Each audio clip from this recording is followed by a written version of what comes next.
Hey you guys, welcome back to Miss Holloman's music class. I hope that you've already taken a peek at some of my other videos that I've done reviewing some technologies and some different music education tips and things like that, and I'm certainly got more videos to come. So today's focus of our video is going to be on a review of a website that many teachers I'm sure are familiar with. I dabbled with it when we were getting, first going to virtual when all of it hit. And then as the new school year came and you're having to come up with all these new ways to do virtual things with your students, I really dived deep into this program and found a lot of great use out of it. And even now when we're back into the classroom toward the end of the school year, I find myself still using it. You can actively send students videos. They can answer questions and quizzes as they go through the video. So the website that I'm talking about is Edpuzzle. So let's go ahead and jump right in. Okay, so welcome to the website. It's very simple, edpuzzle.com. So if you want to just kind of get a preview on how to do things, they do have a little get started here if this is your first time ever using Edpuzzle. Of course, you can always come here to the top where it says sign up if you've never used Edpuzzle before. Once you've created an account, the next time you come back, you simply do log in. And when you click on login, it's going to ask you if you were a teacher or a student. So of course, once you use this with your students for the first time, they can create their own accounts. What I discovered is actually you can use the link that the video creates, your lesson video that you come up with has a little special link that you can actually attach it to an assignment in Google Classroom. I also discovered that you can do it through a program we use called Schoology. I'm sure you can attach it through Canvas, Blackboard, whatever LMS that you are using for your particular school.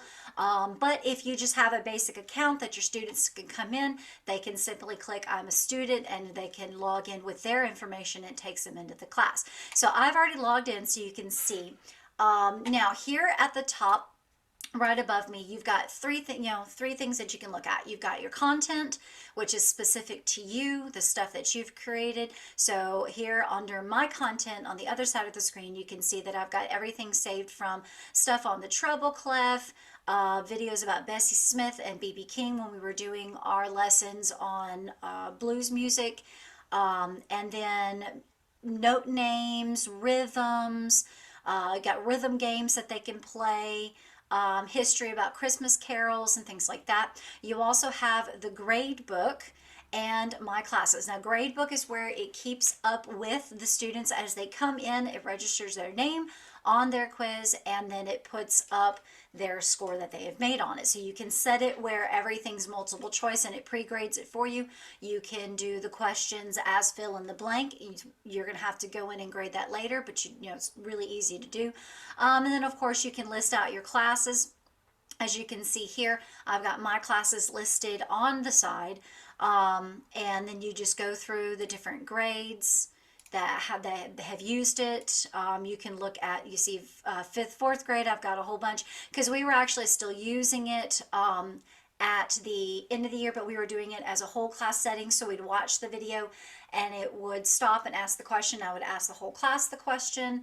Since we were in classroom at that time, they would answer and I would mark it in there and we go along. But since I have many different classes of each grade, what I would have to do is go in and reset the quiz after the group would finish it, which again is very easy to do. So now you can go in and you can go through their different curriculums. You can view the content that is specific to your grade level if you'd like. You can look up different popular channels. So when it pulls these videos from onto here, it's actually pulling from all these different places. Okay, you can also go through YouTube, find videos that way. Khan Academy, National Geographic, TED Talks. It's got a lot of resources for a lot of videos.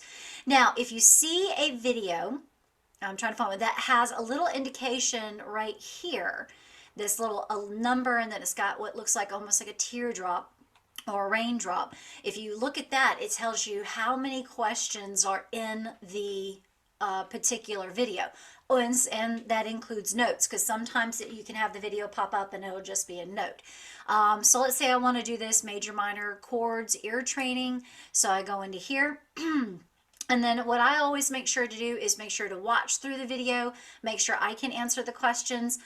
Once you find one that you want to use, then what you can do is you hit copy the video, which allows you to keep it. You can assign it to whatever class you want to assign it to.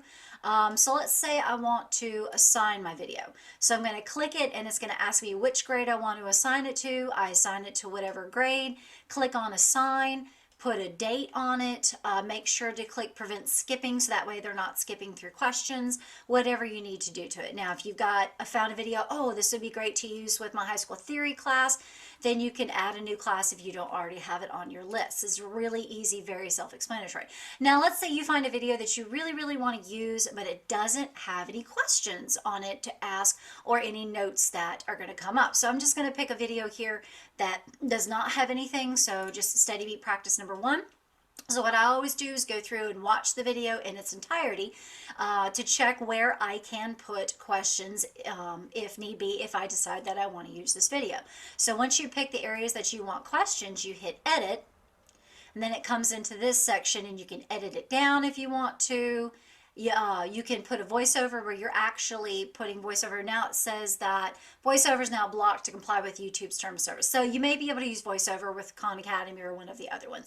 But this is where you would add the question. So you tell it what kind of question you want. Do you want a multiple choice and open-ended, or just simply a note? So I'm going to go with multiple choice.